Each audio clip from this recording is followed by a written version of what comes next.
आपको पीना है? नहीं पीना है, मत पियो। अच्छा, आप दूसरा वाला पीते होंगे ना? दूसरा वाला पी लो, पी लो दूसरा वाला। दो पैसा नहीं चाहिए सर। पीना है तो पी लीजिए, मैं तो पीता हूँ भाई। लेकिन स्कूल में पीना, बैठ के पीना, मैं सर महिला टीचर उसके सामने बैठ के पीना गलत बात है ना सर। क्या है ना, गलती से आज ना टेंशन में पी के आ गया हूँ, लेकिन मैं घर में पीता हूँ महोदय, मैं साफ बोल रहा हूँ। ठीक बात है सर, लेकिन वहाँ लेडीज शिक्षक बैठी हुई है, उसके सामने आप इस तरह से हरकत कर रहे हो, ये शोभा नहीं देता आपको। आप गवर्नमेंट टीचर हैं, वो भी स्कूल के अंदर में पी रहे हैं। हाँ, वही गलती किया हूँ मैं आज, स्कूल के अंदर पी लिया। मेरे को बाहर नहीं पीना चाहिए। अब क्या करेगा सर, टेंशन है जिंदगी में, क्या करोगे? और बुलाऊं तो चाय देने को?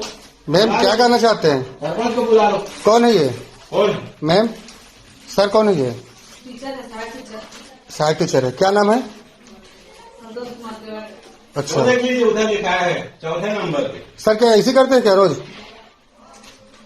तक तो ऐसा नहीं किए सर। अच्छा, कितने बजे आए सर स्कूल?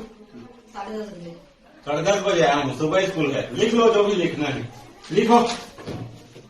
10:30 में आया हूँ, जाओ। नमस्कार, प्रेस वाले हैं, बढ़िया है बढ़िया।